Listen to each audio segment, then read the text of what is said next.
विकास में तो पीछे 17वें नंबर पे, लेकिन देश में सबसे ज्यादा बेरोजगारी अगर कहीं है तो हरियाणा में हर घर में पढ़ा लिखा मेरा नौजवान भाई बेरोजगारी की कतार में बेरोजगारों की बहुत बड़ी गिनती।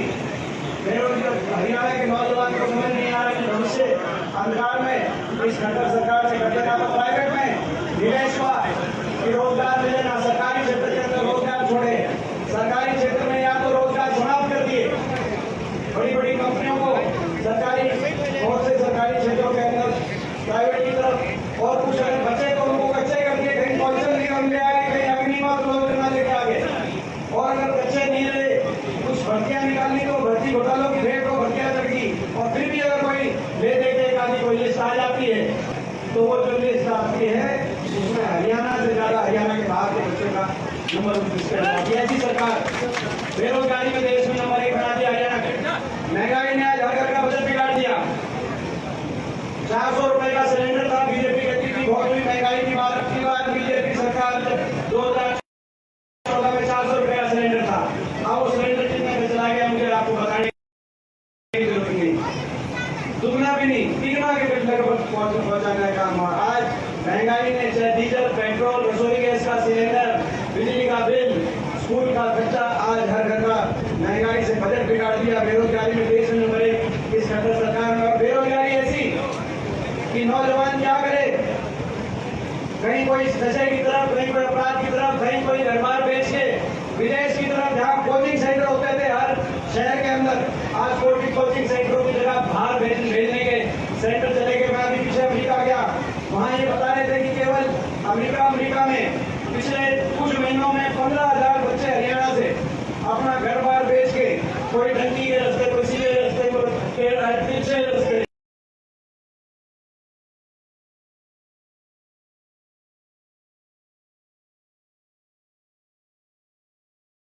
अमेरिका में जाने में मजबूर होकर हरियाणा में कोई भविष्य नहीं रहा। ऐसी स्थिति आज ले आई है ऐसी सरकार। और बेरोजगारी और महंगाई के अलावा तीसरी अगर इस सरकार की पहचान है तो भ्रष्टाचार की पहचान है। और भ्रष्टाचार ऐसा खुल के बेशर्मी से भ्रष्टाचार, क्योंकि आपको पता है ये सरकार दोबारा नहीं बनती। बीजेपी ने नारा दिया था 2019 के चुनाव में, आज से 4 साल पहले 2019 में जब विधानसभा चुनाव हुए तो खट्टर इस बार बीजेपी जाएगी 75 पार, दिया था कि नहीं दिया था। और दूसरा नारा था जेजेपी पार्टी ने, दुष्यंत चौटाला की पार्टी ने नारा दिया बीजेपी को करो जमुना पार नारा दिया था कि नहीं दिया था। एक कहता था 75 पार, दूसरा कहता था करो बीजेपी को जमुना पार। इलेक्शन होते ही दोनों बन गए जमा पक्के यार। क्या बन रही है, बन रही है कि नहीं बन रही है? तो भाई दोनों बन गए, भाजपा कह रही है 80 पार करेंगे सारी। तो ये दोनों बन गए पक्के यार, बना दी भ्रष्ट सरकार, जनता कर रही है हाहाकार। भ्रष्टाचार ऐसी सरकार बनाई, सबसे बड़ा धोखा विश्वासघात अगर हुआ हरियाणा के लोगों के साथ। हरियाणा के लोग नहीं चाहते थे दोबारा जिताना इस सरकार को। 75 बार का नारा जरूर दिया, लेकिन दुखी थे हरियाणा के लोग। खट्टर साहब के पहली जब सरकार बनी, इनके जितने मंत्री थे, दो को छोड़कर, उन दोनों को छोड़कर सारे मंत्रियों को लोगों ने दोबारा विधानसभा नहीं भेजा। अगर सरकार से खुश होते तो मंत्री दोबारा विधानसभा पहुंचाता है कि सरकार से खुश हो। लेकिन सरकार के जितने चेहरे थे, आप शुरू हो जाओ महेंद्रगढ़ से, वहां से रामविलास शर्मा जी, महेंद्रगढ़ से धान सिंह जी जीत के आए, रामविलास। आप जवाब बादली में आओ, धनखड़ साहब, वहां से कुलदीप पर जीत के आए। रोहतक में मनीष ग्रोवर हारे, तो सोनीपत में कविता जैन, इसराना से जो हमारे मंत्री थे किशन पवार वो हारे, तो नारनौल में कप्तान अभिमन्यु हारे कि नहीं हारे सबको। अब भाई टोहाना में इनका जो प्रदेश अध्यक्ष थे, इनके वो प्रदेश अध्यक्ष थे टोहाना में, उनको भी हरा दिया था। जो आपके तो लोग दुखी थे, पैसा चुकाना चाह रहे थे। लेकिन 10 सीट आ गई जेजेपी की। जब जेजेपी पार्टी की 10 सीट आई तो दुष्यंत चौटाला उठाना लोगों से पूछा कि क्या करना चाहिए। टीवी में वो लाइव दिखाया गया, टीवी में जो कहते क्या करना चाहिए, उठाना के लोगों ने कहा कुछ भी करना लेकिन बीजेपी का साथ न देना। कहा कि नहीं क्या था, मैं आपसे पूछना था। मतलब भाई कुछ भी करिए, बीजेपी का साथ मत दें, लेकिन इन्होंने बात नहीं सुनी, गंगा पार के नारे को भूल गए। जींद आके प्रेस कॉन्फ्रेंस करी, उठाने से जींद चले, जींद आके प्रेस कॉन्फ्रेंस करी और कहा कि जो 5100 पेंशन देगा हम उसका साथ देंगे। हम 31 विधायक साहब हम लोग बैठे दिल्ली में, हमने 31 विधायकों को लेकर प्रेस कॉन्फ्रेंस करी कि भाई कांग्रेस का तो घोषणा पत्र में पहला वायदा है 5100 पेंशन, और हमने तो तारीख भी दे रखी है 1 नवंबर 2019, यानी कि आज से 4 साल पुरानी तारीख। हाँ भाई, हमारे तो अगले हफ्ते मिलने लग जाएगी, घोषणा पत्र में तारीख भी है। आप यहाँ पे आओ, बीजेपी के खिलाफ आपको वोट मिली हुई है, आप हमारे को हमारा साथ देना चाहिए, मान सम्मान देंगे, आप सरकार बनाओ, लोग नहीं चाहते। मैं इसीलिए बता रहा हूँ कि क्या हुआ, कितना जो भुगतना पड़ा आपको, हमें पता होना चाहिए क्यों भुगतना पड़ा। जी तक प्रेस कॉन्फ्रेंस करी, 5100 पेंशन, गाड़ी चली दिल्ली की तरफ, रोहतक तक, और भाई भादरेड़ तक तो गाड़ी ठीक रास्ते पे चल रही थी। दिल्ली का मैं बढ़ता है गाड़ी, दिल्ली की टेढ़ी मेढ़ी गलियों में फिसल गई गाड़ी, और बीजेपी के बांटने का आगे रुकी गाड़ी, और समर्थन पत्र दे दिया और कहा कि हमारा समझौता हो गया 5100 पेंशन पे। मैं पूछना चाहता हूँ, 4 साल के बाद भाई 5100 पेंशन आई है कि नहीं आई है? भाई 5100 पेंशन आ रही? 5100 की पेंशन का 5100 की पेंशन का समझौता नहीं था, हरियाणा को लूटने की छूट का समझौता था, भ्रष्टाचार का समझौता था। 3 महकमे बटे, एक दिन ये पता चल गया कि भाई एक्साइज महकमा किसके पास, शराब का महकमा किसके पास, और ये हम तो विपक्ष में, हम क्या बोल के करें?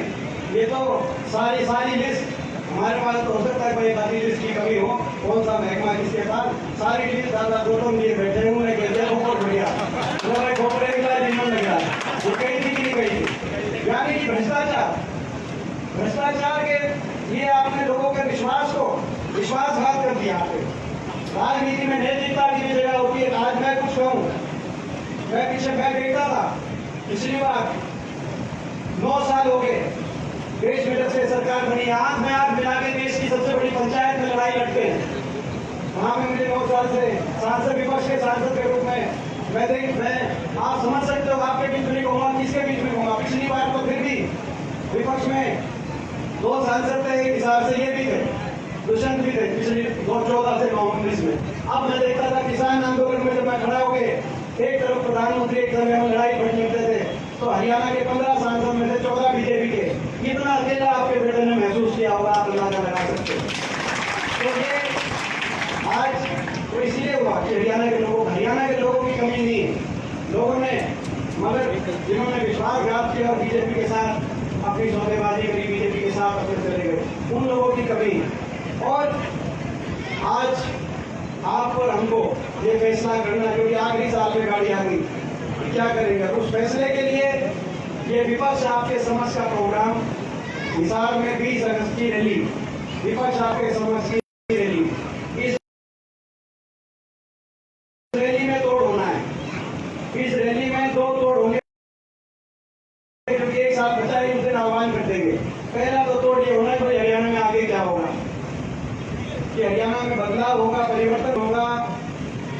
देखो 5 साल के बाद जो सरकार जिसकी बनती है वो लाइसेंस रिन्यू कराने आपके पास आते, 5 साल का लाइसेंस बनाते हो, लाइसेंस बनाने तब हो, रिन्यू कराएंगे तो भाई ये तब फैसला तुम आपने करना है कि भाई इनका खट्टर सरकार का लाइसेंस 5 साल का और रिन्यू करोगे कि लाइसेंस में कैंसिल करोगे?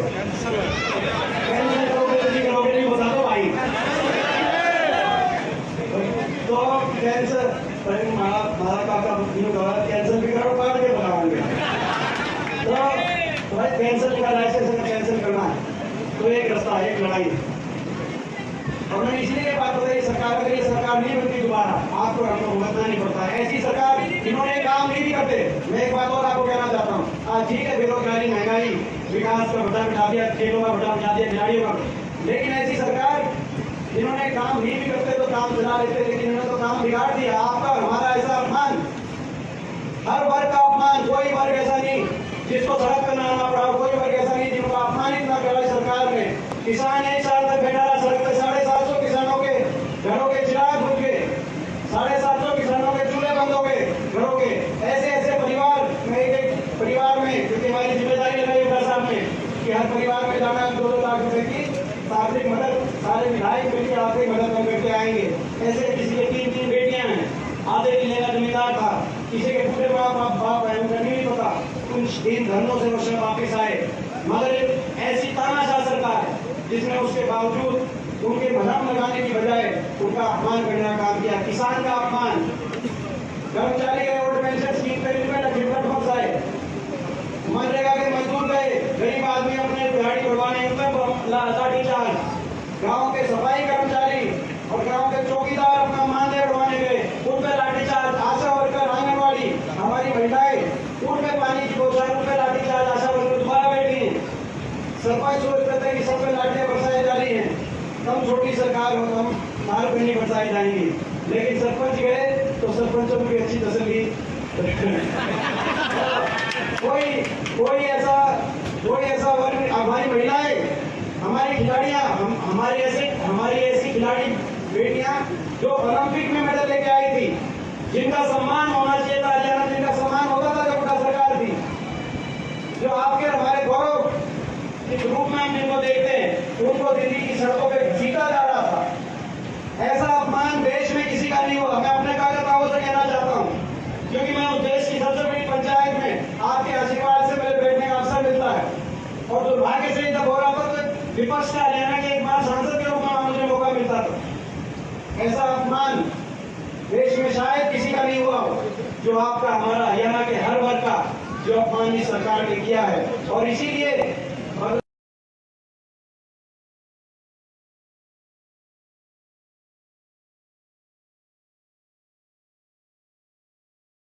जरूरी है। विश्वासघात जिन्होंने किया उनसे विश्वासघात का बदला चुकाना भी जरूरी है, और जिन्होंने अपमान किया उनसे अपमान का बदला भी चुकाना जरूरी है। और ये अपने पास ताकत है, तो केवल वोट की चोट की ताकत है। उस वोट की चोट का, भाई वोट की चोट का एक और मैं बता देता हूँ, इस बार प्रयोग वोट की चोट को घेरनी भी है। आप खराब समझ गए मैं क्या कह रहा हूँ? समझ गया कि नहीं समझ गए? खराब मत करना, इधर उधर खराब मत करना। ये लड़ाई है, इस लड़ाई को आप समझना।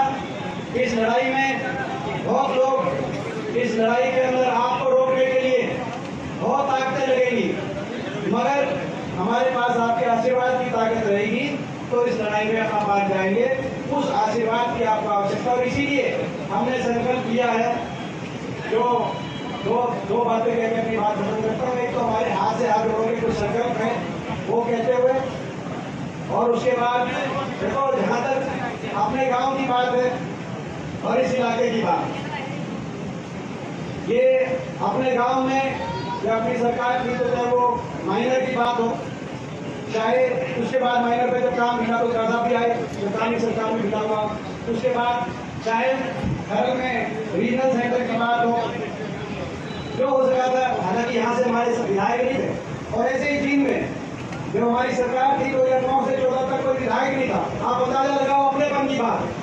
मगर चाहे वो चीन के अंदर चौधरी रणजीत सिंह का यूनिवर्सिटी बनाने की बात हो, 5 में से 1 भी एमएलए नहीं था।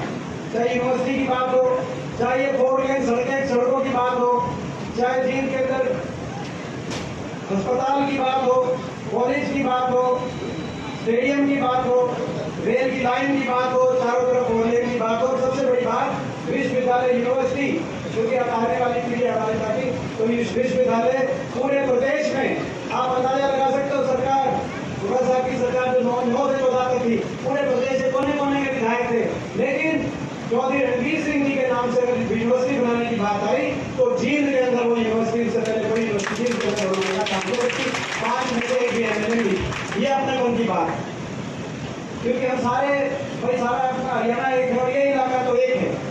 ये हो सकता है भाई कोई किसी का कोई कहीं का हो, कोई कहीं का हो।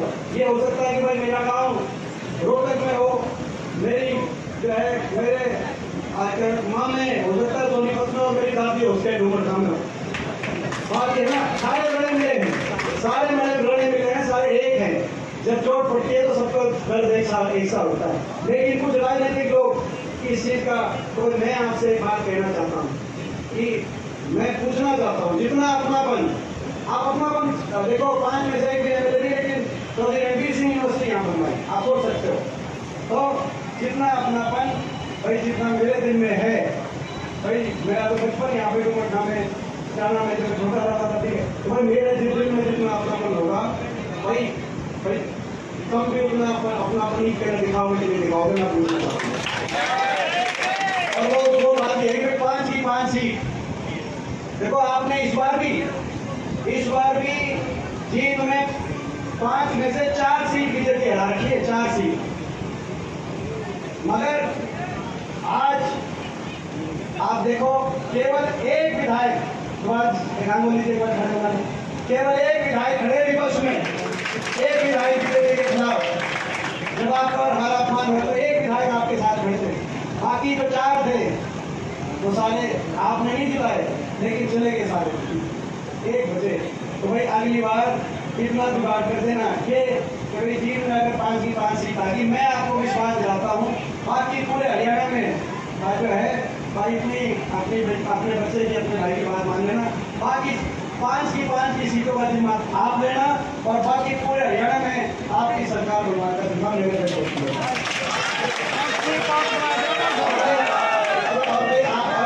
आगे में हमारे संकल्प लेते हुए 20 तारीख को रैली है, 20 को हिसार में जो रैली है 20 अगस्त को, भाई एक बार हाथ हटा के बताओ कौन कौन 20 तारीख को, तुम पूरी मैं बधाई देता हूँ नरवाने की पूरी टीम को बधाई देता हूँ आज के सफल प्रोग्राम के लिए, नरवाने की पूरी टीम को।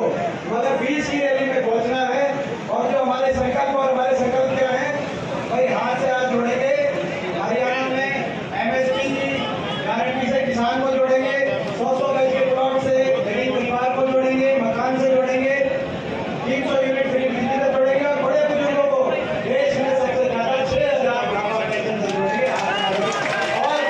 और भाई एक बात ये कह दी, रोटी गाँव में स्टेडियम की बात जो आई है, ये प्रवीण खाना बता रहे थे भाई, अपने गाँव में आज पहला प्रोग्राम हुआ है तो भाई स्टेडियम भी और भाई हाथ